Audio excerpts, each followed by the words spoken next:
I used to think the worst day of my life was the morning my husband forgot my name. That was before I came home to the sour reek of beer and urine. My husband, weak from illness, sunken-eyed and unfed for 2 days, and my son dozing on the couch with a bottle dangling from his fingers.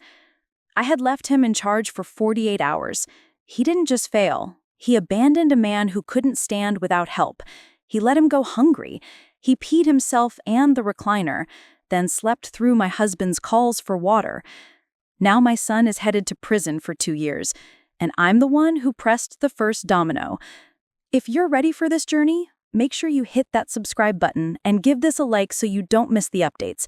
And let me know in the comments what city you're watching from. It's always lovely to see where everyone is. I'm 66, and if life has taught me anything, it's how to keep a list. When doctors rattle off medication changes, I write the date, the dosage, the side effects. When bills arrive, I staple the envelope to the statement and write the check number on top. That list-making saved us when my husband, Tom, got sick last year, Parkinson's with a side of stubborn pride.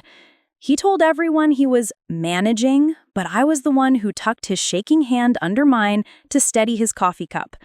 I was the one who watched his feet when we walked, ready with a belt at the waist if he pitched forward. Just until I'm back at the gym, he'd say, but we both knew the gym wasn't the kind of fix this disease accepts. I turned the spare room into command central.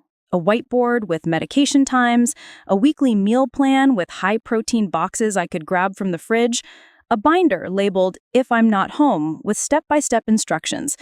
How to crush the larger tablets, where the urinal sat on the nightstand, what to do if his stiffness turned to a frozen spell. Our daughter Mary lives 2 states away with twin toddlers and a heart big enough to burst. She calls every night, but can't fly in at the snap of a finger. Our son Jason lives 15 minutes down the road and posts motivational quotes on Instagram.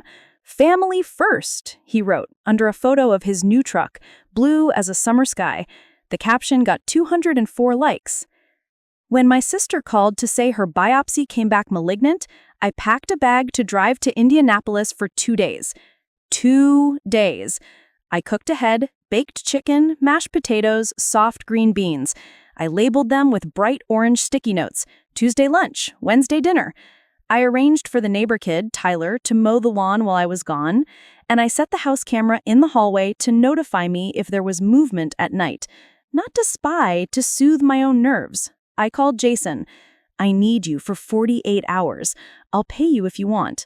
"Mom!" He made that laugh that sounds like a door latch slipping. "You don't pay me to sit with Dad. It's family." He arrived on Tuesday morning while I was zipping my bag. Baseball cap, mirrored sunglasses, and a grin like we were about to tailgate. He kissed my cheek. He gave his father a gentle clap on the shoulder. "My guy," he said, all warm. Medications are at 9, 2, and 7. I walked him through, finger on the whiteboard. He needs breakfast right away or he gets shaky. He needs water all day, he forgets to drink. Put the urinal by the bed at night, even if he says he doesn't need it. And he can't be alone in the shower. This is all in the binder. "Mom," he said again, a touch offended that I'd treat him like a rookie on his first shift. "I've got it." I was in the driveway when Tom called from his recliner. "Bring me back one of those gas station donuts," he said, the way he always does, like we're just 2 kids playing hooky. I promised. I blew him a kiss. I looked at Jason through the doorframe and held his gaze long enough to say, without speaking, "This is your father." The drive to Indy took 4 hours, and I phoned at noon. No answer. I tried again at 12:30. Jason picked up, breathless. "All good," he said. "I made him eggs." "Did he take the 9 o'clock pills?" Yeah, we're watching the Cubs game." "We don't have cable, but I let it go. 1 day of streaming sports wouldn't hurt anything." At 4 p.m., my sister and I were on her porch talking about chemo when my phone buzzed, the hallway camera notifying me of motion. It showed Jason's back moving towards the kitchen. I told myself to breathe. He's getting dinner ready, I thought. He's following the sticky notes. He's fine. At 7:15, I called home. No answer. At 7:45, still nothing. I texted, "Medications at 7. Did Dad get them?" The message sat on delivered, not read. A minute later, another hallway motion alert. Just a flicker. Then my phone stayed quiet through the night. Wednesday morning, I woke up with that stone-in-the-stomach feeling, the one you get when something's wrong, but your brain hasn't found the label yet. I texted again. "Good morning. How is Dad?" Nothing. I tried the landline. It rang in my ear like a mockingbird. The camera sent me one alert at 10:22 a.m., someone crossing the hall quickly. I zoomed in. It was Jason, baseball cap backward, a brown paper bag swinging from his hand with a green logo I didn't recognize. He moved too fast for details. By noon, my sister, pale from pain, told me to go home if I needed to. "I'll be okay," she said, brave as church. I don't abandon my own blood, but I know when one house is on fire and the other one is smoldering. I kissed her. I promised to be back Friday. I got in the car and drove like a woman with a reason. The house smelled before I opened the door. Stale beer, sour sweat, and something medicinal, like a hospital hallway after a spill. Jason lay sprawled on the couch, one arm flung over his face, mouth open. A cardboard six-pack sweated on the coffee table. The recliner, Tom's chair, where he watches his murder mysteries and eats his toast, was darkened by a spreading stain. My husband sat in it, elbows on knees, eyes bloodshot, lips chalky. His water cup was empty. The mashed potatoes in the fridge weren't touched. Neither were the note-labeled meals. "Hun," I said, too calm for how my heart was punching. "Did you eat?" He blinked at me, slow as a tortoise. "I tried to get up," he said, voice papery. "I called him. He said, later." Anger is a funny thing at my age. It doesn't flare and burn out like it did when I was 25. It turns cold and exact. I set a glass of water to his lips and watched him drink. I took his pulse. I asked when he last used the bathroom. He glanced down at the stain and closed his eyes. I helped him up, cleaned him, changed the sheets on the recliner because the bedroom felt too far in that moment for his pride. I set him in the wheelchair just outside the bathroom door while I mopped. "I'm sorry," he whispered, and I said, "You have nothing to be sorry for." After he was settled with real food in him, soft chicken, mashed potatoes, applesauce, I looked at the clock. 1:40 p.m. Wednesday. He hadn't had his 7 o'clock meds the night before. He'd missed his 9 o'clock. His hands were trembling from more than Parkinson's. He was dehydrated. I called 911 without even glancing at Jason. The paramedics came with quiet efficiency, and I gave them the binder, the whiteboard schedule, and the list of missed pills. I said, "He's been neglected," in that same calm tone. The younger EMT looked at the older one, and I saw a whole conversation pass between them without words. Jason stirred when the gurney legs snapped. "What, the mom?" He sat up, eyes bloodshot, hair stuck to his forehead. He looked at the paramedics, at the empty plates on the table, at the stain on the chair. He scrambled for a story. It wasn't like, "Dad said he wasn't hungry." He said, "He called your name," I said, not raising my voice. The older EMT glanced at the beer bottles. "Ma'am, has there been alcohol use in the home while caregiving?" "Yes," I said, "not by the patient." They loaded Tom into the ambulance. Before they left, the younger EMT said, "You might consider calling Adult Protective Services. This meets the criteria." He handed me a brochure. He didn't know he was passing a torch into the hands of a woman who knows exactly how to carry it. After they pulled away, I turned to Jason. "Keys," I said. "What?" "Give me your keys. You're not driving. And give me Dad's debit card." He bristled. "Why would I have—" "Because you used it," I said, and I pointed to the bank app on my phone which I had opened while stirring applesauce. 2 charges at Green Lantern Liquors, one at 11:11 a.m. yesterday, one today at 9:04. He looked at his shoes, then at the ceiling, then at me. "I was going to pay it back. You were supposed to make him breakfast." He tried to apologize. He tried to explain about a rough week at work, about a fight with his on-again girlfriend, about how he thought Dad would be fine for a little while. I didn't interrupt. I learned a long time ago that when a man is digging his own hole, the kind thing is to hand him a flashlight, not a ladder. When the house was quiet again, I opened the binder to the section I never thought I'd use: incidents. I wrote in neat block letters the date and time, the medications missed, the dehydration symptoms, the bank charges, the home camera timestamps, and the names of both EMTs. I printed the camera snapshots of Jason crossing the hall with the brown bag. I printed the bank statements. I took photos of the recliner. I took photos of the beer bottles. I took a photo of Jason asleep on the couch. And then I called Adult Protective Services. If you've never made that call, it isn't dramatic. There's no detective who says, "We're on our way." There's a trained social worker who asks clear, kind questions and then asks for evidence. The woman on the phone said, "I'm so sorry this happened." And I surprised myself by saying calmly, "I'm not sorry yet. I'm busy." She gave me a case number. She told me the next steps. She asked if I felt safe with my son in the house. "Not particularly," I said. She told me to change the locks if I needed to, and to set boundaries. No caregiving, no keys, no access to funds. I changed the locks. I texted Jason that he could collect his things on Friday at noon, and that I would set them on the porch. He fired back a flurry of messages, half apology, half accusation. The kind of soup you get when a man has not grown up all the way and thinks guilt can be tossed back like a hot potato. I didn't answer. I was at the hospital, holding Tom's hand while they started fluids. He ate pudding. He dozed. He woke with that soft, baffled look he gets now and said, "You came home," like I might have been gone a month. "Yes," I said, "and I'm not leaving you alone again." The social worker at the hospital, different department than APS, but they all know each other, took one look at my binder and said, "You make this easy." I handed her a neat packet. The timeline, the photos, the bank charges, the camera stills, copies of the instructions I gave Jason with his signature, where he had initialed, "I understand." Yes, I had him sign.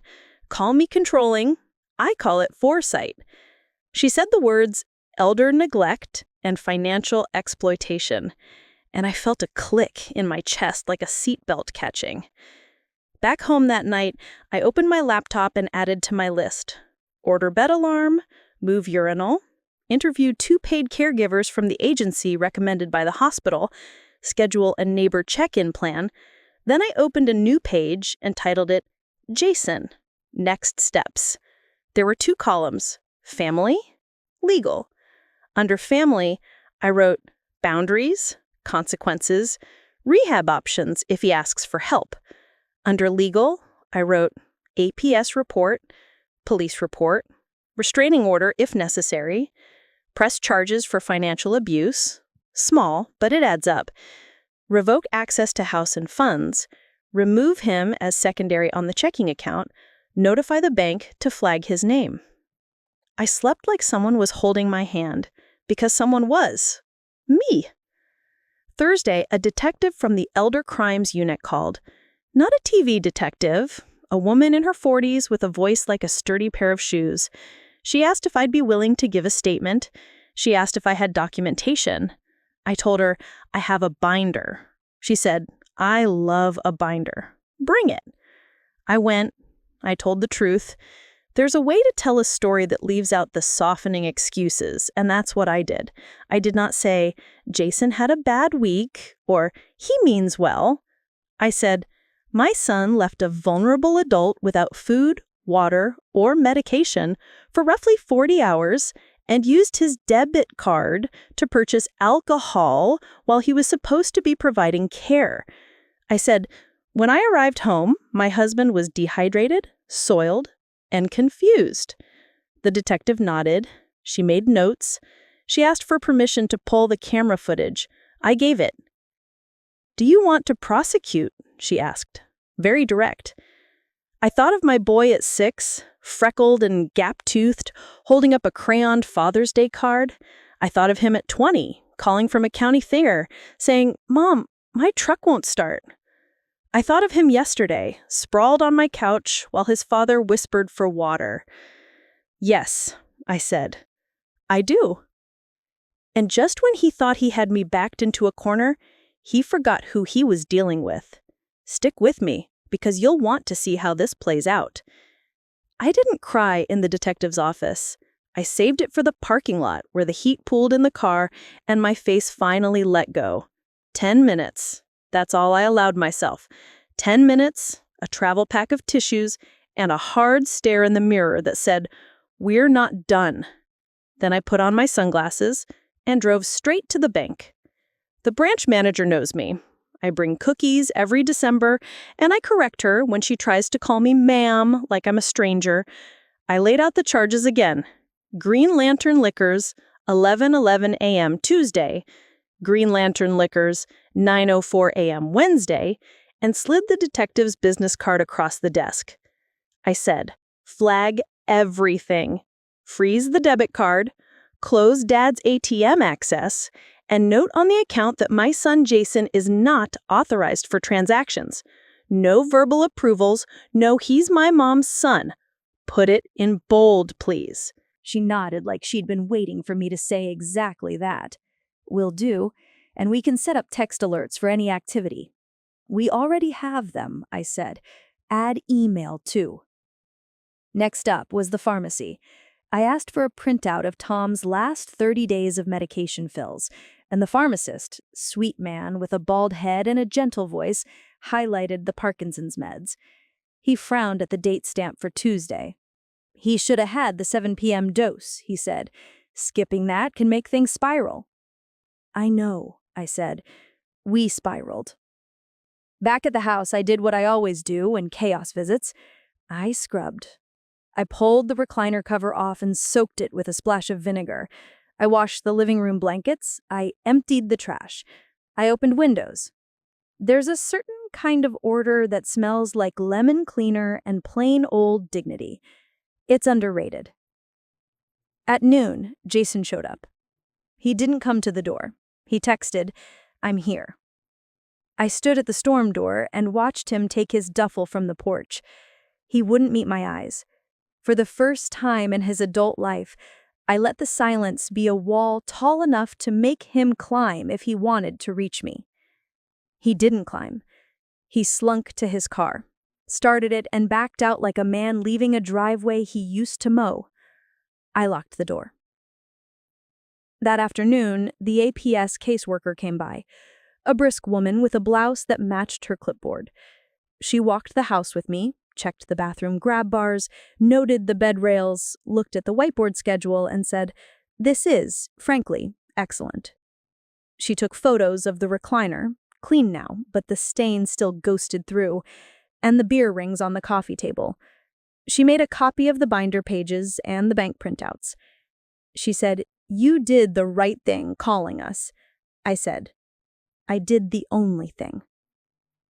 Tom came home the next day, pinker in the cheeks, steady enough to shuffle with my arm around his waist. We hired a caregiver from the agency, Anita, a retired nurse with 4 arms like a farm girl and a laugh that shook the pictures on the wall. She told Tom bad jokes while she helped him into the shower, and he laughed like a man who remembered how. On day 1, she stuck a sticky note on the freezer. Tom's pudding stash, hands off, and underlined it 3 times. I liked her immediately. Friday morning, the detective called. She said, "We've reviewed the footage and the financial records. We're opening a case for elder neglect and financial exploitation. There's also a piece you should know. Your son has an outstanding probation for a DUI last year. His probation terms include no alcohol-related offenses and no contact with vulnerable adults in a caregiving role." I sat down.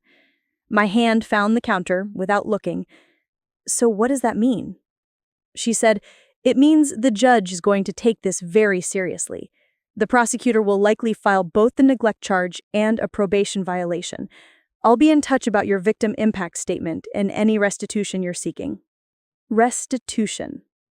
I wrote the word down and underlined it.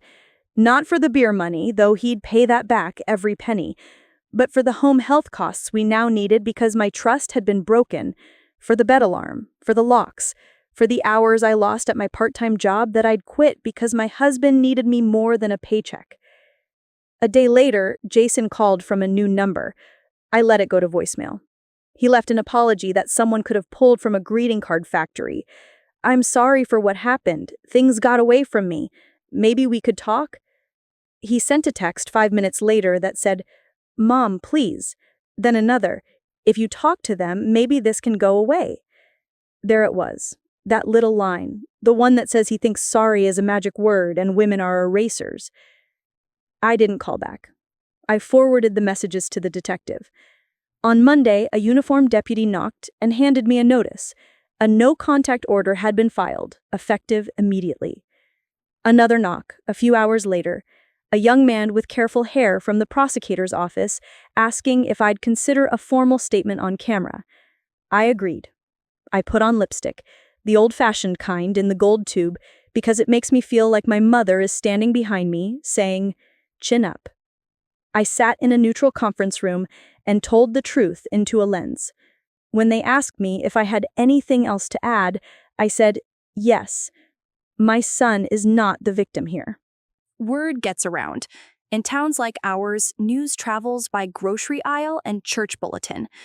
I stopped going to the Thursday ladies' coffee at first because I didn't want to perform sadness while someone passed the powdered creamer. But people reached out anyway. Our neighbor Tyler, the kid who mows the lawn, dropped an envelope through the mail slot with his phone number and "I can check on Mr. Tom anytime."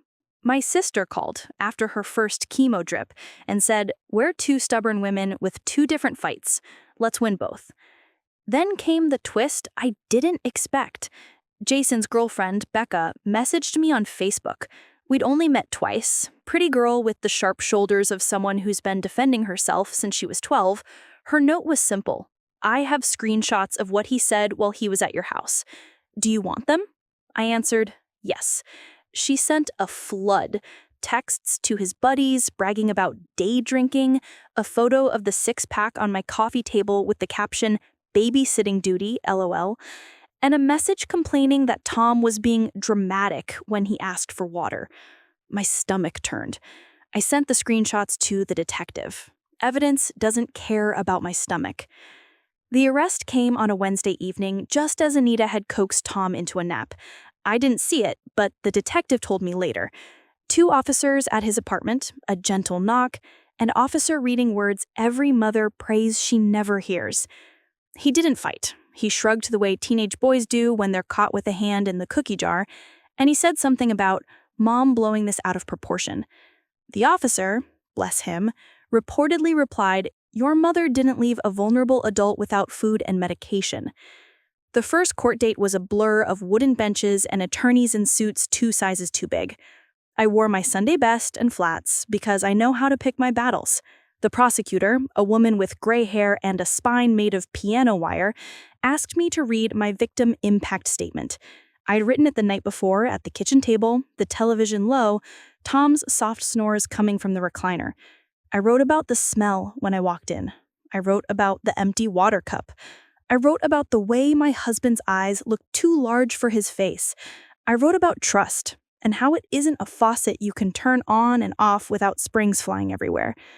When I finished, the courtroom was quiet in that heavy way that means people are thinking about their own mothers. Jason didn't look at me. His lawyer tried the no prior record of elder abuse angle. The judge glanced at the probation paperwork and raised an eyebrow you could have balanced a nickel on. "Mr. Collins," he said, "you were on notice about alcohol use. You chose to drink while entrusted with the care of a vulnerable adult. You then used that adult's funds to facilitate your drinking. Am I incorrect?" Jason mumbled something like a no. The judge set a formal trial date and refused bail modification. My son went back to a cell. I went back to my lists. Now here's where the justice part stops being just legal and starts being structural. I called our estate attorney, the same woman who helped us set up a simple will when Tom got his diagnosis, and said, "We need to amend." She came to the house with a portable printer and a calm smile and helped me put language in place I never thought I'd need. A caregiver misconduct clause and a no contest provision with an exception for elder abuse. In plain English, if you financially exploit or neglect us, you don't inherit a dime. And if you challenge that in court, you still don't get a dime. I wasn't trying to be cruel. I was making sure the map matched the terrain. I also called HR at my part-time job and officially resigned. I can't spill my attention anymore, I told them, and the manager, good woman, said, "We'll miss you, but I get it." Then she told me to check if our county offered a caregiver stipend. They did, and I applied that afternoon, attaching copies of the APS case and the hospital records. Paperwork queen, Anita called me. I've been called worse. About a week before the trial, the prosecutor called with a plea offer. She said, "He's willing to plead guilty to neglect of a dependent and theft. We're recommending 2 years, 1 executed in county due to the probation violation, 1 suspended to supervised probation with mandatory alcohol treatment and restitution." I stood at the window and looked at my hydrangeas. They've been pruned the same way for years: dead wood off in the spring, water when it's hot, coffee grounds for acidity, and they respond by blooming their heads off like they don't know how to quit. "He still will have a record, correct?" I asked. "Yes," she said, "and the no-contact order stands during his incarceration and probation. He can petition for supervised contact later if recommended by his treatment team, and if you're willing." "I'm not," I said. We accepted the plea. On sentencing day, I tucked a photo into my purse. Tom on our wedding day, grinning like he'd won the county fair raffle, his hair thick, his tie crooked. I don't believe in talismans, but I do believe in remembering who the story is actually about. The courtroom felt colder than the first time. Jason wore a suit that didn't fit. He looked smaller. His attorney read an apology letter that used every word except I. The judge listened. Then he turned to me. "Mrs. Collins, do you wish to say anything further?" I took out my photo and held it up for a second, not to show the court, but to remind my spine to stay straight. "Only this," I said. "My husband would feed a stranger who knocked on our door. He would stand in a rainstorm to help someone change a tire. He deserved better than what happened in his own living room. I'm not here to ruin my son's life. I'm here to make sure he doesn't ruin anyone else's." The judge nodded like he'd been waiting to hear exactly that. He read the sentence. 2 years. 1 in county because of the probation violation, 1 suspended to probation with conditions, alcohol treatment, restitution to cover the stolen funds and a portion of the home care expenses, and a prohibition on serving as a caregiver for a vulnerable adult for the duration of probation. A registry entry 2 in the state's caregiver misconduct database. Not a sex offender registry, no, but a quiet list that agencies check, the kind that closes doors he should not be walking through. He glanced at Jason.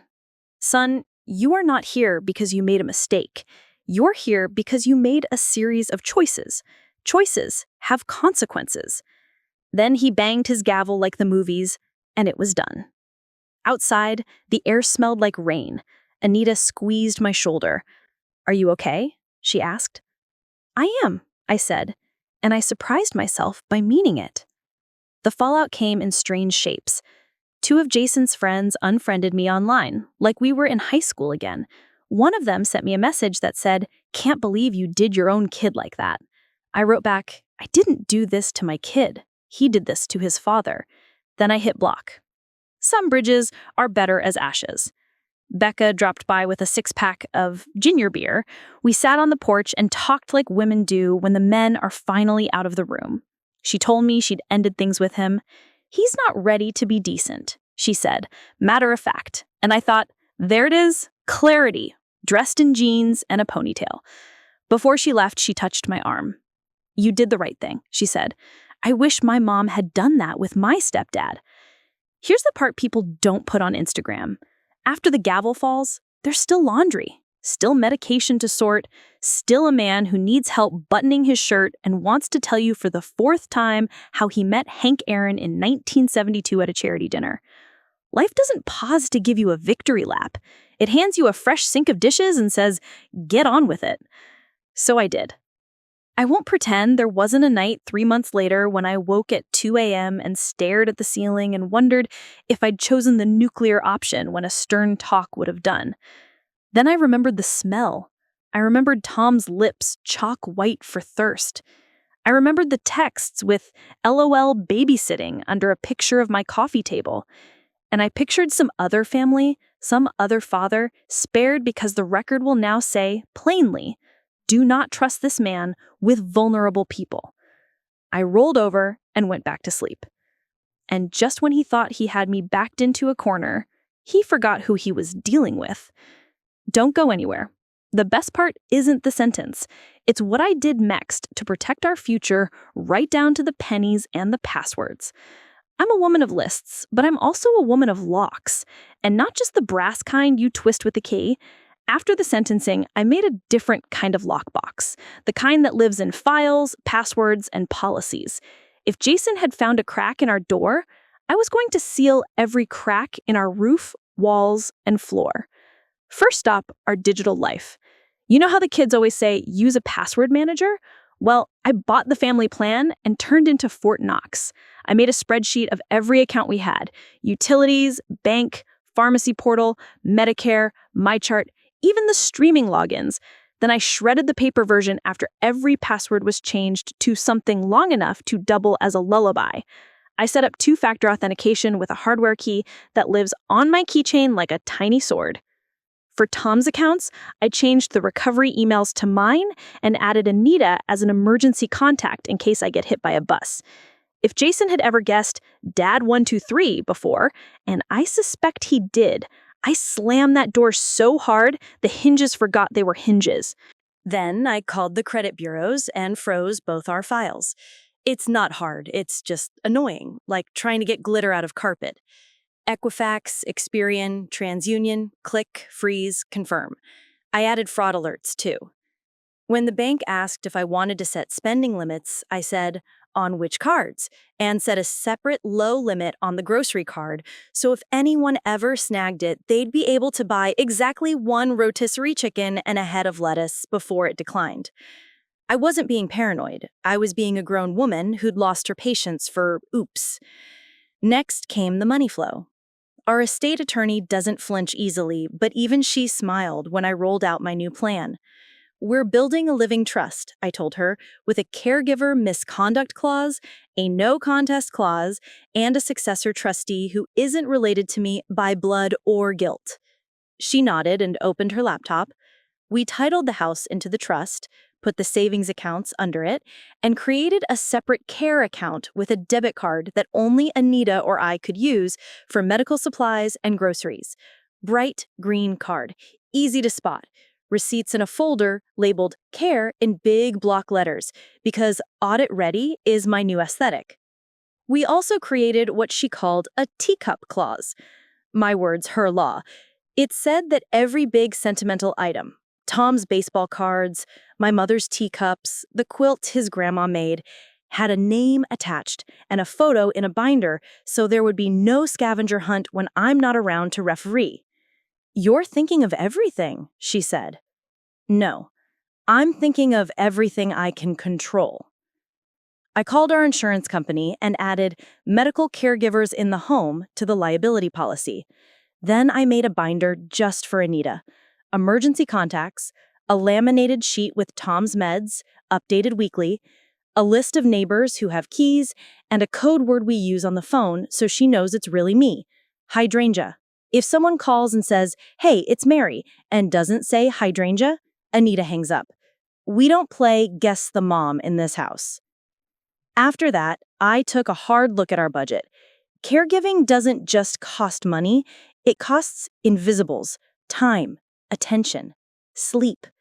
I poured everything onto a yellow legal pad.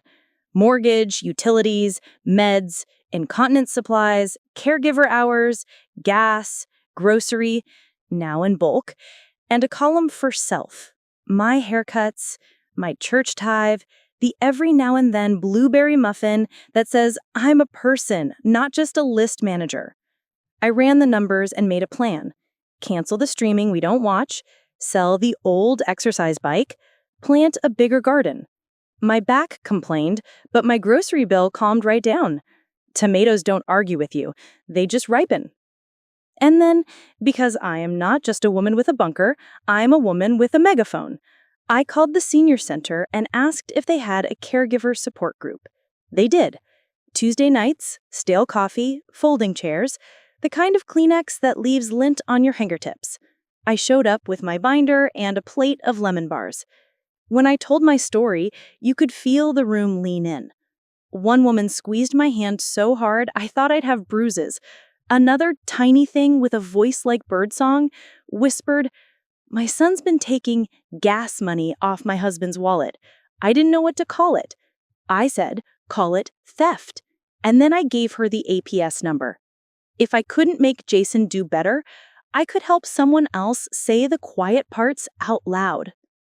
2 weeks later, I got a letter from the Victim Compensation Fund.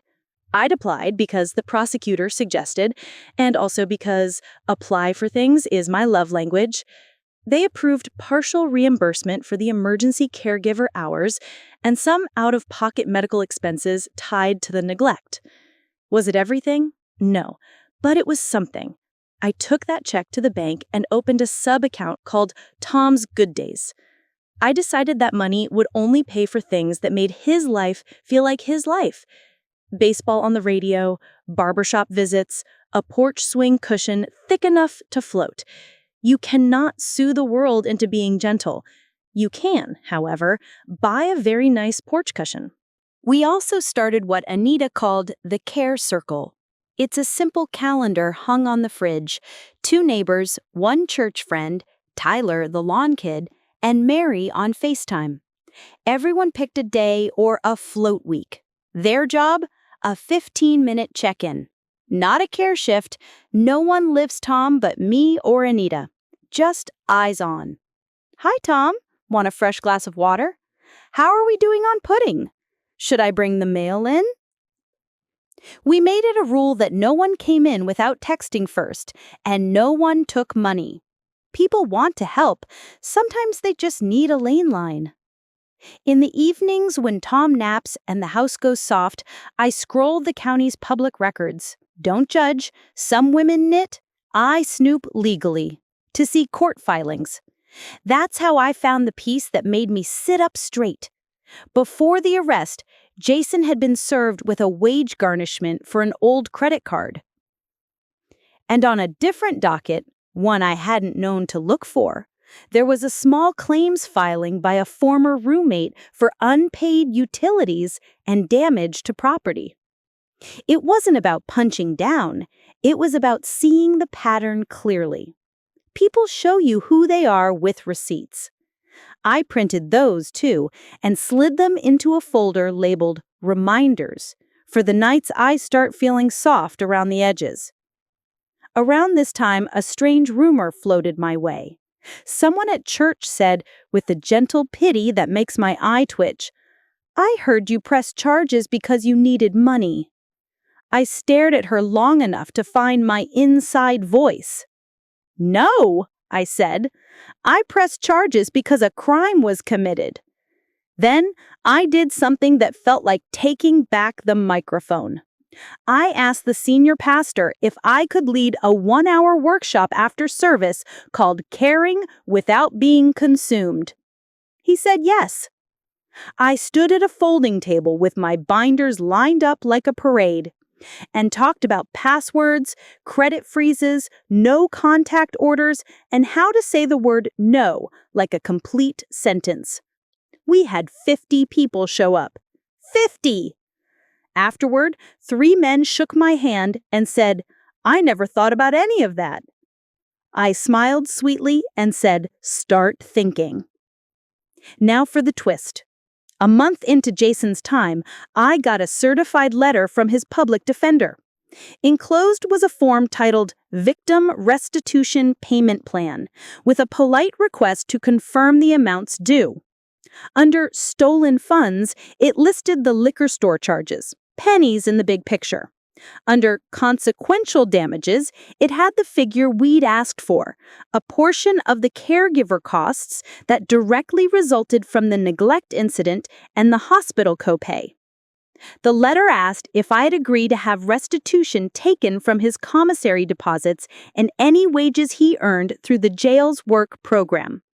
I signed so fast I almost gave myself a paper cut. Later, the jail ledger showed an $18 deduction from inmate wages kitchen duty, credited to my restitution account. It didn't change our budget. It did change the story. Consequences were not theoretical. They were line items. I also filed a civil lien, not to double dip, but to make sure if he ever stumbles into money, a car sale, a tax refund, or a lottery ticket, the restitution tab is standing there with its arms crossed. My lawyer called it dry lawyering. Not dramatic, but it works. Paperwork is patient. It can wait longer than any of us. Meanwhile, Tom was having more good hours than bad. We found a rhythm. Breakfast at 8, oatmeal with peanut butter, a slow shuffle to the porch where he and Anita listened to the ball game. The bed alarm startled me more than it did him the first time it went off. He laughed and said, "They should put that on me at buffets." He made me kiss his cheek whenever I walked past with a laundry basket. "Payment," he'd say, tapping his face. Some days he called me nurse, some days my girl, and one tender day he said my name clear as a bell. Linda. I almost spilled the pudding. The only thing left that kept me awake at night was Mary. Not because she wasn't supportive, she was, but because distance can turn guilt into a second job. So I found an answer. We scheduled a monthly Money and Meds Zoom where I screen shared the care account, the med schedule, the trust documents, with the sensitive bits redacted, and the plan for the coming month. She got to see it all, ask questions, and make decisions with me. It turned the ache into action. She sent a box of silly socks for Tom, including a pair that said, "If you can read this, bring me pudding." He showed those socks to anyone who came within 6 feet. Then one afternoon, the detective called with something that felt like a bell ringing on the other side of town. "Heads up," she said. "We received a tip that your son was talking to a friend about contacting you through a third party in violation of the no-contact order. We've warned him his probation could be revoked later if he plays games.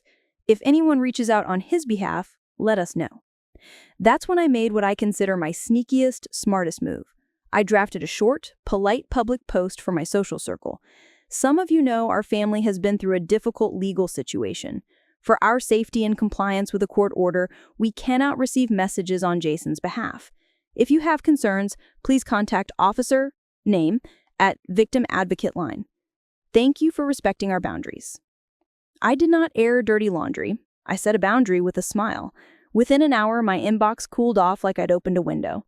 I kept the advocate's number on a sticky note near the phone with hydrangea written next to it, so Anita would know the code if she ever needed to call. And just when he thought he had me backed into a corner, he forgot who he was dealing with. I wasn't finished. I had one more chess move, making sure he could never do this to us or anyone, in quiet, again. Don't go anywhere. I wasn't going to let what happened to Tom vanish into that gray fog where family problems go to die. If anything, I wanted the opposite, a bright paper trail that said in block letters, "This happened, and here are the consequences." Not to humiliate Jason, but to keep him from being quietly handed another vulnerable person like a set of car keys. APS finished their investigation and a few weeks later sent me the letter. Findings, substantiated. I slid it into the binder, then asked the caseworker a question most families never think to ask. Does our state have an adult maltreatment registry or caregiver exclusion list? She smiled like a teacher whose student just got the bonus question. Yes, she said. Because of the substantiated finding and the conviction, we can submit his name. It bars him from jobs with vulnerable adults. I signed the release with a hand that didn't shake. Paperwork again, doing what fists never should. Next, I filed a victim notice with probation, so I'd be alerted to everything. Compliance checks, transfers, any early release hearing. The advocate said, "You're the most organized person I've met this month." And I said, "Honey, I've been keeping toddlers and budgets in line since 1983. I also did something small that felt enormous. I wrote a one-page plain English summary of our care protocol, the med schedule, the code word, the contact numbers, the do's and don'ts, and I printed 20 copies. I handed them to neighbors, tucked them in church mail slots, and taped one inside our front closet. The top line read, "If you find yourself caring for someone like Tom, here are the first 5 things that will save your life and theirs." It wasn't about scaring people, it was about making the invisible visible, like turning on the porch light so nobody trips. 2 months in, I got the call you brace for. There's an application for early release to a treatment program. My stomach did its old stone trick. The advocate added, "You can speak. It matters." So I prepared, not with venom, but with receipts. I brought photos of the recliner, the hospital summary, the bank charges, and Becca's screenshots, redacted so we weren't airing anybody's phone number. I stood up in a small room that smelled like carpet cleaner and said, "Treatment is good. Accountability is better. He can have both inside." The hearing officer listened, fingers steepled. Jason's public defender said the usual things about family reconciliation. I kept my voice steady. "We will consider supervised contact when 3 conditions are met: sustained sobriety, treatment completion, and a genuine amends that includes owning what he did without blaming the disease, the day, or me." I'd written those words down and practiced them while stirring oatmeal, because clarity loves rehearsal. Early release was denied. Not because I'm cruel, but because the timeline needed to match the damage. Here's where the story bends toward the satisfying. I took my hurt and alchemized it into a toolkit. With the Senior Center's blessing, I turned that 1-hour workshop into a little paperback spiral bound at the office store titled Care Without Chaos, a practical guide by a stubborn woman named Linda. I charged $5 to cover printing. We sold out the first batch in a week, mostly to daughters my age with a look in their eyes I recognized from my mirror. The look that says, if not me, who? I added a section in the back with a fill-in-the-blank incident log, because I wish someone had handed me that page before I needed it. And then, because justice shouldn't be a one-note song, I filed a small claims case for the damaged recliner and the deep cleaning after the neglect. It wasn't about squeezing blood from a turnip. It was about naming the harm in every register the system offers. The judge awarded a tidy sum, shook his head at the photos of the beer rings, and said, "Ma'am, I'm sorry you went through this." I told him, "I'm not sorry anymore. I'm busy." And people in the gallery chuckled like they'd just watched a tiny firework pop. Of course, mess has a way of trying to creep back in through the dog door. A mutual acquaintance messaged me one afternoon, "Jason asked if I could pass a note to you to explain everything." I sent my canned reply, polite, boundaryful, with the advocate's number, and then I did something that would have made past me blush. I copied the message to the probation officer with a friendly FYI, possible third-party contact attempt. 10 minutes later, I got a thumbs-up emoji and the kind of crisp response that says, "We see it." Little victories, but they stack. The identity theft trap tried to spring too in its own petty way. I got a decline alert from our pharmacy. Someone attempted to reset the MyChart password from a device we didn't recognize. Two-factor laughed in its face. I changed the password again just because I could, and added a note to my binder. "If you're reading this after I'm gone, never use birthdays or words you'd put on a dish towel." Meanwhile, life at home found a groove. Anita and I joked that we were running a tiny, loving hospital with better food and a porch. Tom started asking, "Is it game day every morning?" And on actual game days, we made a little ceremony of it. Cap, radio, iced tea with a lemon slice. On off days, he told the story again of how he met Hank Aaron in 1972. The details got fuzzier and the smile got bigger. I let the story be true where it mattered. Mary came to visit with the twins, freight trains disguised as toddlers, and we practiced gentle hugs with Grandpa. She and I took a walk, the kind where you cry without stopping your feet. She said, "I hate that this is our family story." "Me too," I said, "but it isn't the only story." We stopped at the hydrangea bush and stared at its ridiculous, impossible flower heads. "You'd think the world would run out of blue," she said. "It never does," I answered. Then came a letter that made my eyebrows climb. a notice that Jason had been assigned to the jail kitchen and was eligible for a workforce credential on release. ServeSafe, the food handler certificate. I called the advocate, gently alarmed. She said, that's fine, but with his registry status, he won't be allowed in kitchens at nursing homes, hospitals, or assisted living. The credential helps with restaurants, though. I exhaled. People need a way to be useful that doesn't put others at risk. Even my anger can agree with that. A month later, I got a different kind of envelope, a handwritten letter from Jason. It came through the official victim communication channel, screened and logged. It started with, I'm sorry, and for once kept going without excuses. He wrote, I chose beer over dad. I chose easy over right. I was not a caregiver. I was a liability. My hand shook for the first time in months. He wrote about AA meetings in a circle of mismatched chairs. He wrote about a counselor who told him, you can't apologize your way out of a behavior you behaved your way into. He wrote, I understand if you never want to see me again. I will follow the order. It wasn't absolution. It was a beginning he'd have to choose again and again. I didn't write back, not because I'm vindictive, but because the no contact order is there for a reason, and because sobriety has to be something he does when nobody is clapping. I did, however, tuck the letter into the binder under a new tab labeled Possible Future, Supervised. I'm not softer. I'm more exact. Here's a little epilogue-flavored twist that still makes me smile. The church posted about our Care Without Chaos workbook, and a regional hospital called to ask if I'd do an in-service for their discharge planners. They paid me a modest honorarium and fed me very respectable chicken salad. In the Q&A, a young social worker asked, what's the one thing you wish families knew? I said, that love without boundaries is just anxiety with lipstick. The room laughed, and a nurse in the back wiped her eyes. And just when he thought he had me backed into a corner, he forgot who he was dealing with. Stick with me, because you'll want to see how this plays out. That's what I told you earlier, and here's the play. We stitched our life back together, tighter at the seams, and then I went one step further. I made sure the seams on the whole quilt, our neighborhood, our church, our senior center, were stronger too. The day before his release to probation, the advocate called to confirm the conditions.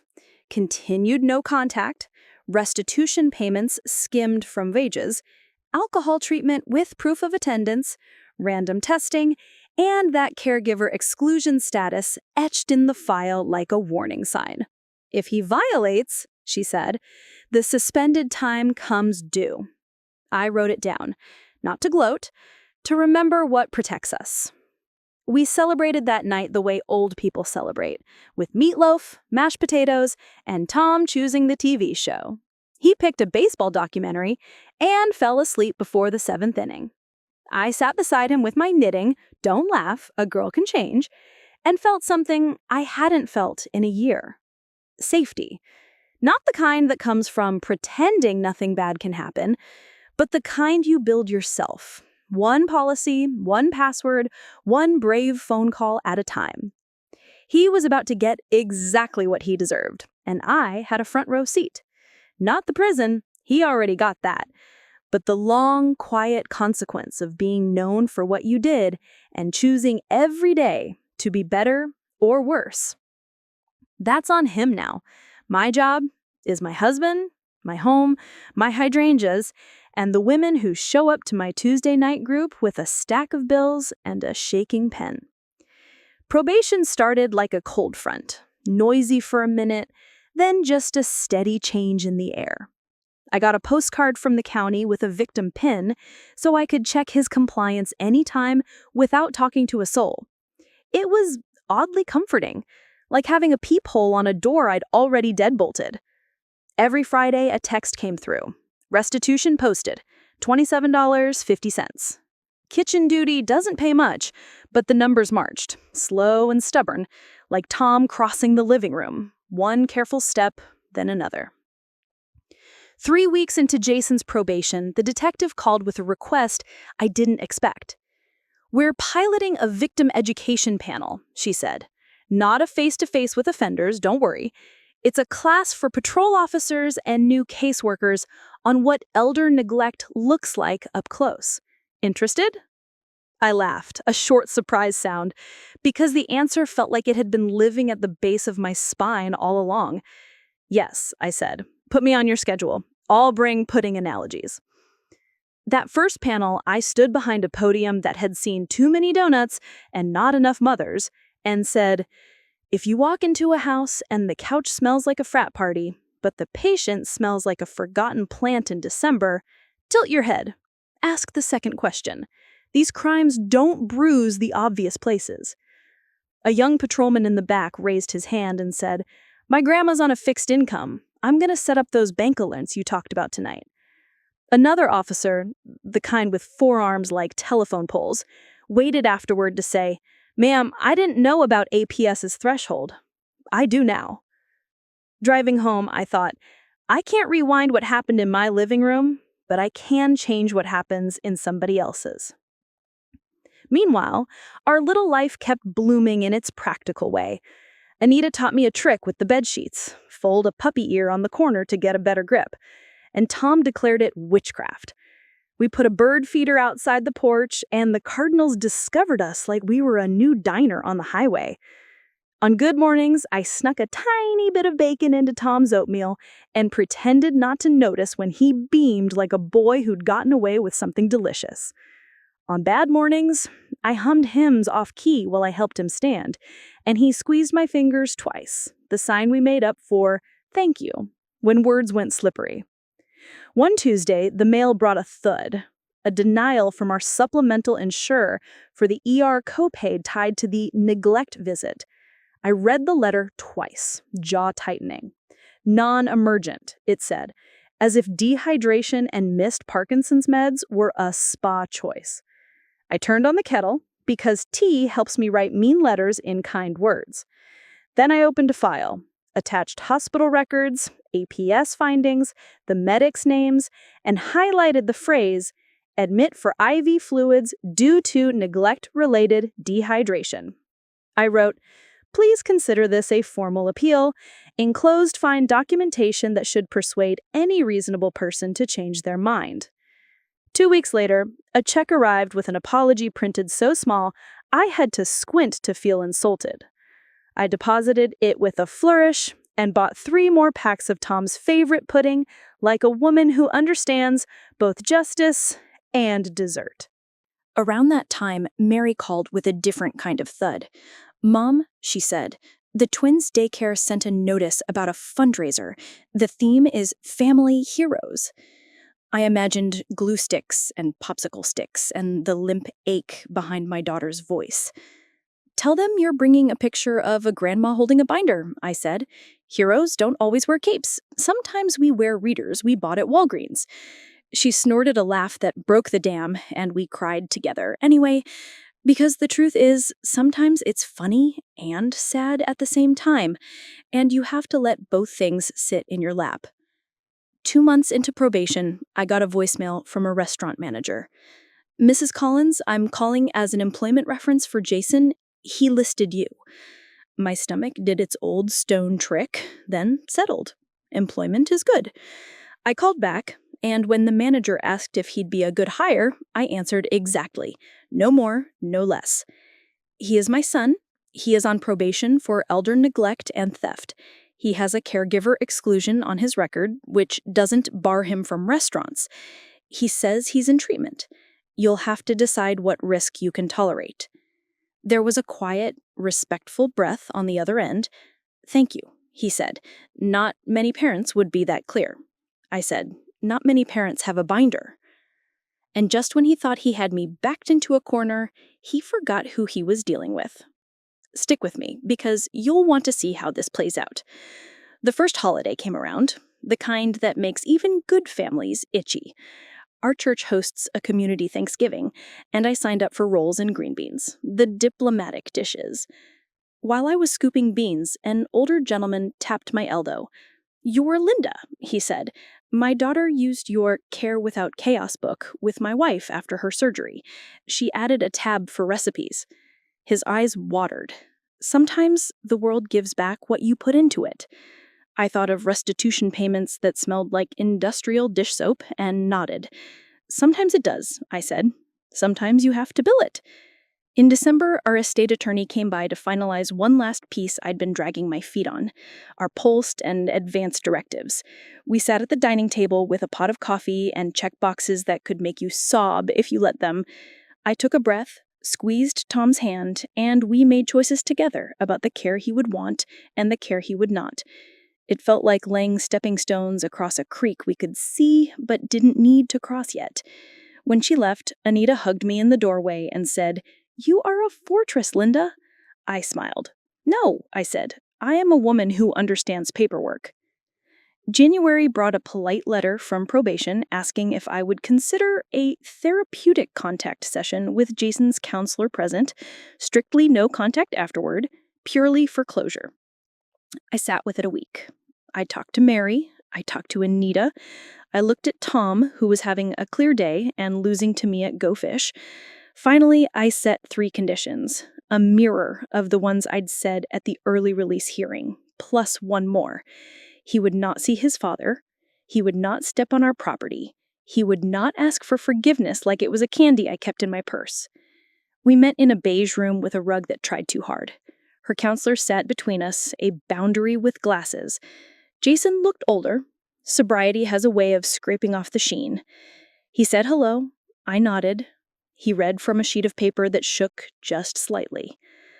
I chose alcohol over caregiving. I lied by omission. I used Dad's card. I left him without food, water, or medication. I did that. He swallowed. I'm in treatment. I'm working. I'm paying restitution because I owe it, not because it'll make you love me again. I stared at a fake plant in the corner until my breath slowed. Then I said, "Good. Hold on to that sentence. It's the only one that matters." He asked if he could send cards for holidays, to me, not to Dad, through the advocate office. I said, "You can send them. I won't promise to read them." We shook hands like 2 citizens at a town meeting. Outside, I sat in my car and let my forehead rest on the steering wheel until the ringing in my ears softened. Then I drove home and made meatloaf. Some things deserve ceremony. Some things deserve dinner. Spring arrived the way it does here, like a teenager skipping steps on the porch. The hydrangeas woke up ridiculous and loud. I replanted the tomatoes, muttering at cutworms like an Italian auntie. Tyler showed up with a girlfriend who wore work gloves and a grin, and they built us a raised bed that made my knees weep with relief. "Just because you can kneel doesn't mean you should," Anita said, and I chose to be persuaded. Out of nowhere, the bank manager called. "You know, Mrs. Collins, your presentation at church caused a ripple. We've started offering a trusted person option for seniors at risk of exploitation. We're training our tellers on what to watch for. Odd withdrawal patterns, new helpers hovering." I said, "Train them on tone, too. Shame makes people lie to banks. Make it easy for them to tell the truth."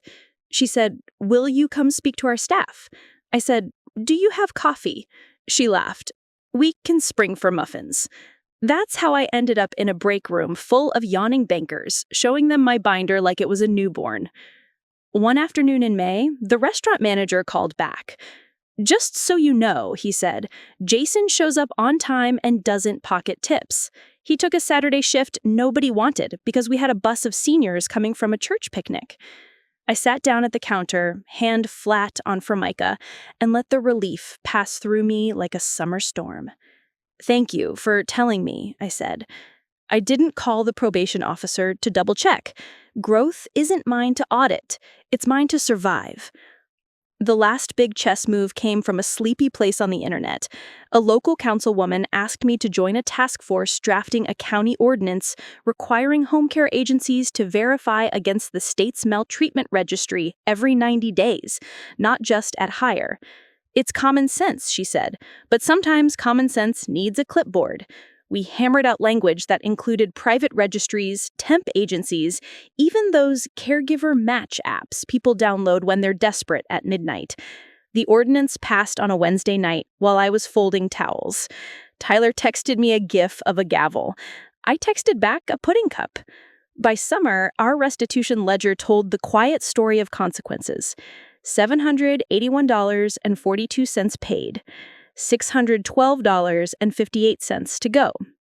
Some weeks it was $9. Other weeks, after he picked up a double, it was $44. The amount mattered less than the rhythm. Responsibility is a muscle. It gets stronger when you work it, weaker when you explain why you didn't have time. Then came a morning that felt like a gift wrapped in bakery paper.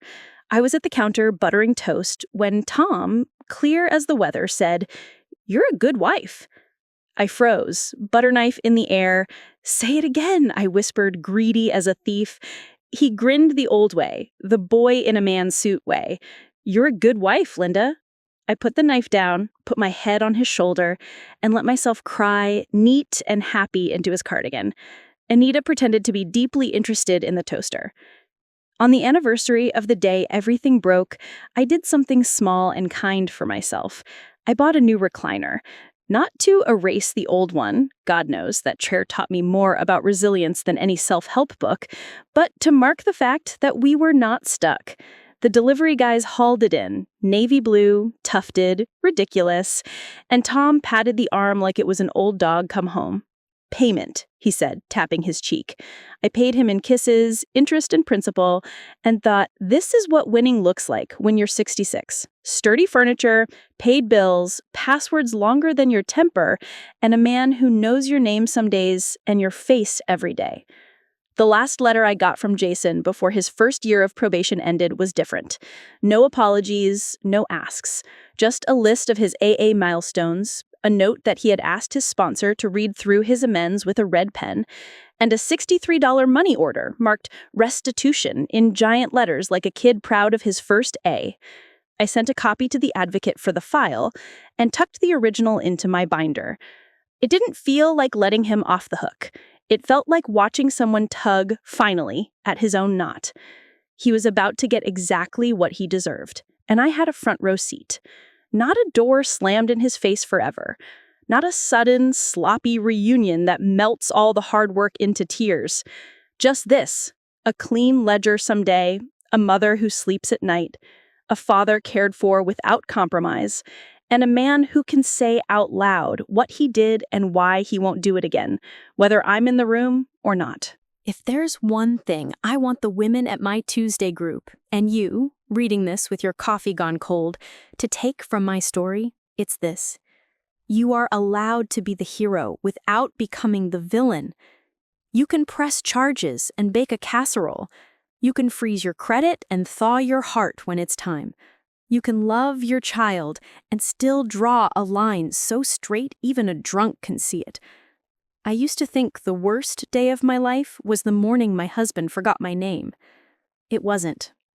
The worst day was also the beginning of the best version of me, the woman who knows that justice is just love with a backbone. Spring slid into summer like it always does here. One morning you're wearing a cardigan to check the mail, and the next you're arguing with a box fan about loyalty. By then, the rhythms in our house felt less like surviving and more like a life. Meds, pudding, porch, baseball, Anita's laugh ricocheting off the hallway. The restitution texts kept dropping in like polite woodpecks. 1425, 3200, 1975. Quiet, consistent, unglamorous. Honestly, the best kind of justice. Then came a wobble disguised as a favor. A woman from our old neighborhood messaged me. "I'm hiring part-time help for my dad. Jason says he's done with all that and just wants to mow and drive him to appointments. Would that be okay with you?" My palms went cold. I counted to 5, 1 Mississippi, 2 Mississippi, so I wouldn't answer with the kind of sentence that melts phones. I sent the registry language, the caregiver exclusion, and the exact words the judge used. Prohibited from serving as a caregiver for a vulnerable adult while on probation. Mowing is fine. Driving is not. Driving is caregiving. Do not muddy the water with words." She thanked me, sheepish. I called the advocate to log it. Paperwork again. The kind that looks like nothing until you see all the fires it keeps from starting. That night, after Tom went to sleep, and Anita left with a container of meatloaf for the road, I sat at the table with my yellow pad and wrote a sentence I hadn't let myself write yet. Sometime, someday, I may want a version of my son that can cross my porch without bringing smoke. I don't believe in manifesting. Call me old-fashioned, but I do believe in leaving a door open on a chain. You can talk through it if you knock nice and keep your hands visible. 2 weeks later, probation sent another letter. Eligibility to petition for an early end of probation at the 1-year mark, if fully compliant, restitution on schedule, program complete, no violations. My chest did that half-sink, half-lift thing. The advocate's voicemail chirped, "No one's forcing you to support it." I knew that. But I also knew the only lever anyone learns to pull is the one you let them pull. If he did a year clean and boring, if he held a job and held his tongue and showed up to every test and class, then early discharge wasn't mercy, it was math. Consequence served. I talked it over with Mary on the porch, feet in matching plastic foot tubs we bought at the dollar store, because fancy spa nights are a myth at our age and also completely optional when you own Epsom salts. "How do you feel?" she asked. "Like a woman who would prefer the world come with a pause button and a faith manual. But if we ask everyone to be better, we have to recognize it when they are." Recognize, not reward. Exactly. Around then, my Tuesday group birthed a monster, in the best way. We made a red folder template and started helping people fill one out. A 1-inch binder with the 5 things you need if the bottom falls out. Meds list, emergency contacts, powers of attorney, APS number, bank alerts sheet. We called it the kitchen folder because it should live in the only room everyone can find on their worst day. The senior center director asked if we'd make 100. "We'll make 200, I told her. And the church ladies came with hole punchers like they were bringing casseroles to a funeral. We turned grief into inventory. It felt like healing with office supplies. And just when he thought he had me backed into a corner, he forgot who he was dealing with. Stick with me because you'll want to see how this plays out. In July, I got a call from a number I didn't recognize. Restaurant manager again. "Mrs. Collins, just letting you know, Jason refused a shift that would have put him alone to keep an eye on an elderly regular who sometimes gets wobbly. He said he's not allowed to be a caregiver. He asked to be put on dishes instead." I set the spatula down so I wouldn't burn the grilled cheese. "Thank you," I said. And after we hung up, I allowed myself a small private fist pump in the middle of my kitchen. That's what right looks like. Inconvenient, unglamorous. Correct. 2 days later, a letter from probation. Progress report. Clean screens. Attendance verified. Payment received. Client has engaged appropriately in cognitive behavioral sessions. The bureaucrat in me appreciates a sentence that dry. The mother in me pressed the paper flat until it stopped curling. That weekend, I taught Care Without Chaos at the library.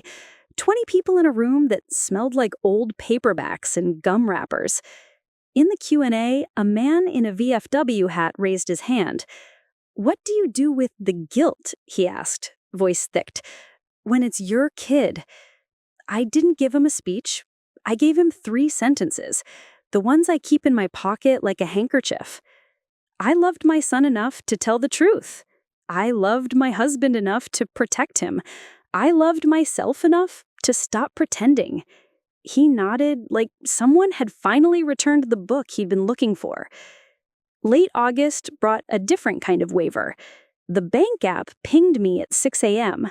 Our care account declined a $3.99 charge at 2:03 a.m. for data purchase. Not ours.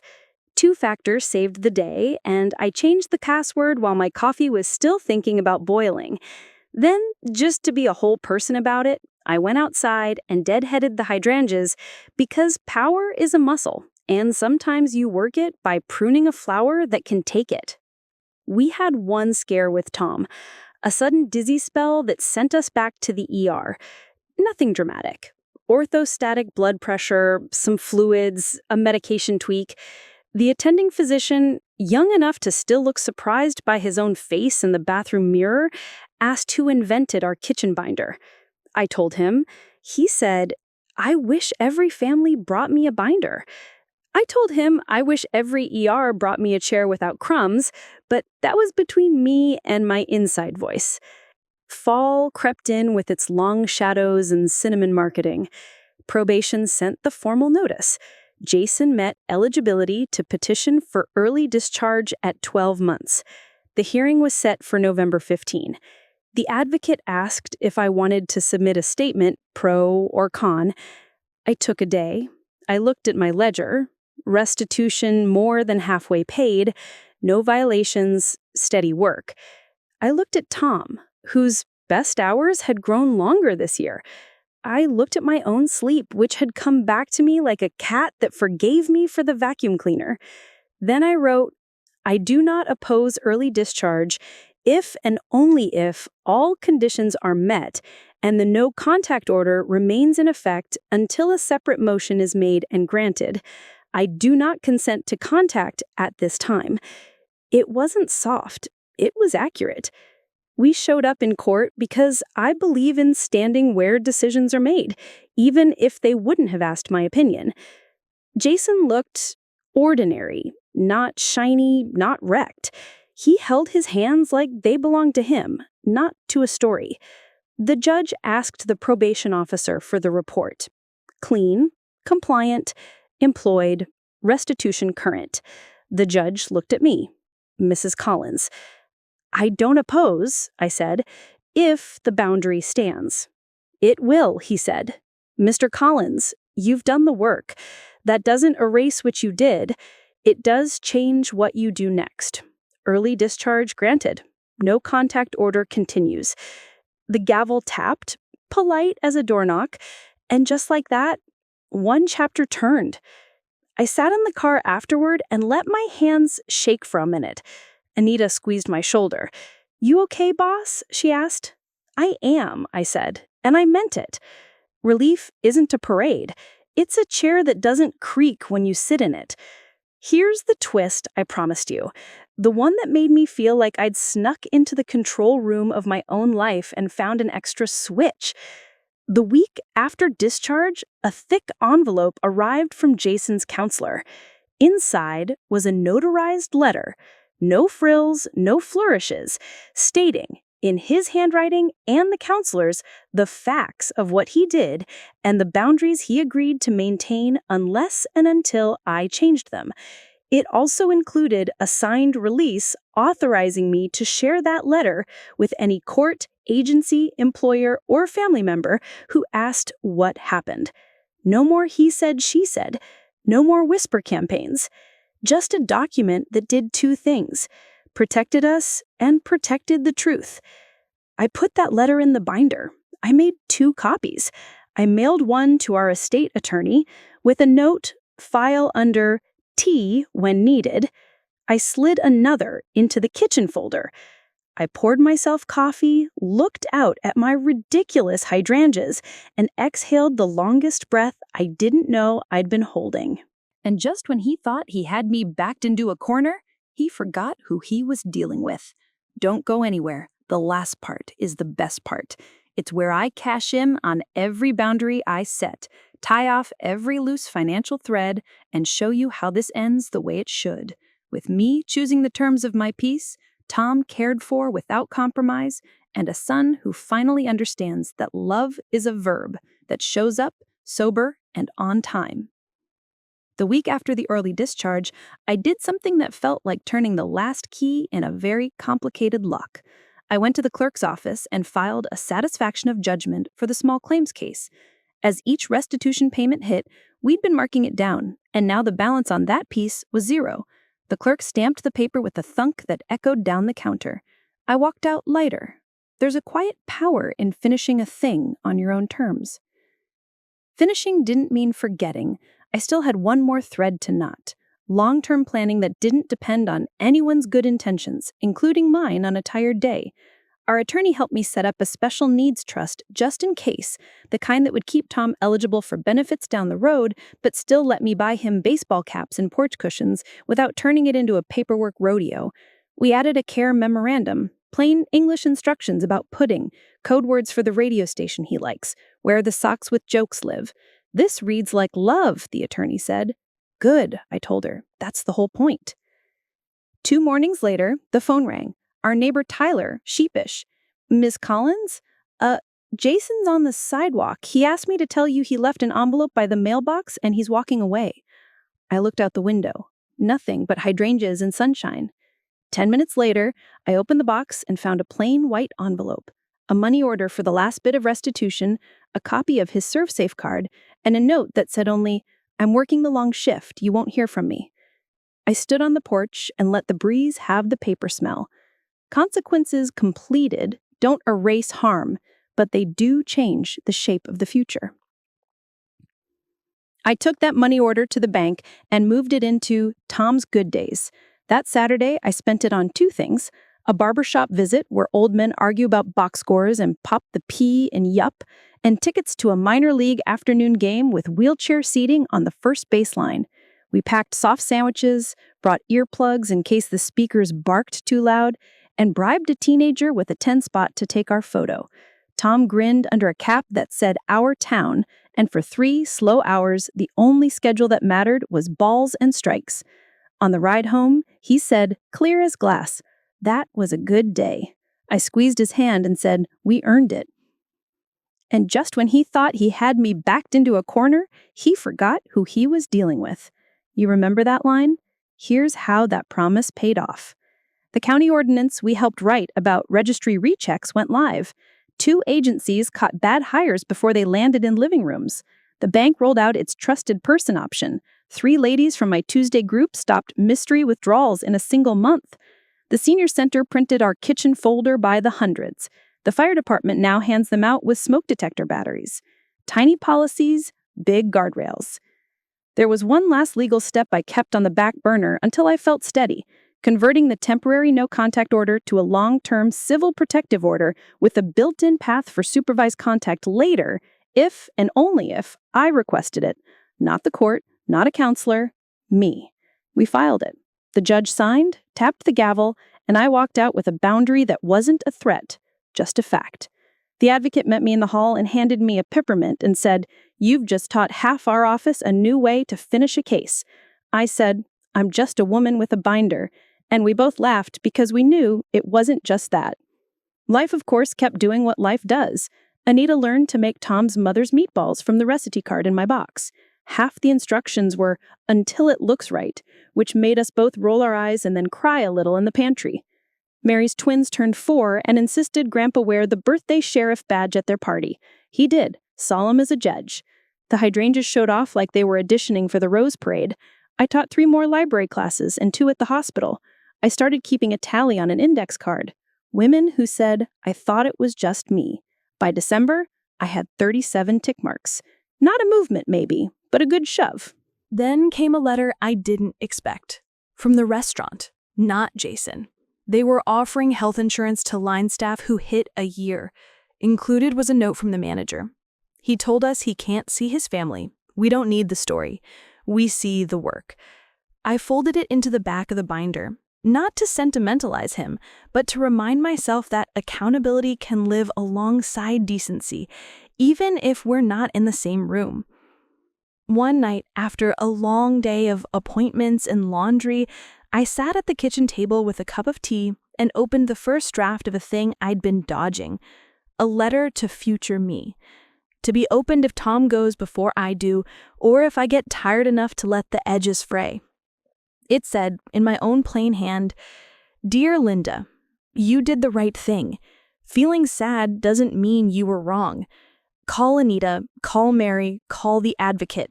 Take the help. Eat, drink water, go to bed. Tomorrow is a new inning. Read the care memo. Play the game on the radio. Anyway, love does not require pretending. I sealed it and stuck it behind the flour canister with a rubber band like a secret recipe. A month later, our church asked if I'd speak at a Sunday potluck. The theme was carry each other's loads. I brought coleslaw and didn't apologize for using store-bought dressing. I told the story. Not the gory bits, just the backbone. The day I found my husband thirsty and my son drunk. The phone calls, the binder, the gavel, the hydrangeas, the slow, dull heroism of paying on time and showing up sober. Afterward, a gentleman with a navy pin shook my hand and said, "Ma'am, you made me feel brave." I said, "You already were. You just needed a list." The last door I closed was the old recliner's ghost. We donated it months back, but I kept the fabric swatch in a drawer, some part of me wanting a souvenir of the day that changed us. One evening, I took that swatch out to the trash, then stopped and cut it into a little heart. I tucked it in the kitchen folder under What Matters, right next to a photo of Tom and me at the ball game. Not to immortalize the stain, but to remember the arc, from neglect to care, from chaos to calendar, from shame to sentences you can say out loud. On the 1-year anniversary of the ordinance passing, the councilwoman invited me to a little ceremony at the park. They'd used a donation from Tom's Good Days to put a bench by the first base fence at the Little League field. The plaque reads, "Sit, listen to the game. Take care of each other. From Linda and Tom." We wheeled up, sat, and did exactly what the plaque said. A foul ball slapped the chain link. Kids whooped. A dad yelled, "Good eye!" into the late light. And Tom leaned his head on my shoulder like he did in 1979 on a blanket at the 4th of July. "Good day," he said again. "The best," I told him. We rode home slow, our house waiting, the porch ready, the password manager smug as ever. Justice wasn't a roar. It was a ledger that closed, a law that passed, a kitchen folder that saved someone else's Tuesday, a son learning, without an audience, to be the kind of man who doesn't get trusted with vulnerable people and doesn't try to fake it. And me? I got my piece the way I always get what I need now. With lists, with locks, with love that knows how to say no. If you're still here, thank you for walking this road with me. If you're ready for more stories like this, make sure you hit that subscribe button and give this a like so you don't miss the updates. And tell me in the comments, what would you do in my place? So, another story of my grandmother has end, and be clicking here, you will have when more such stories.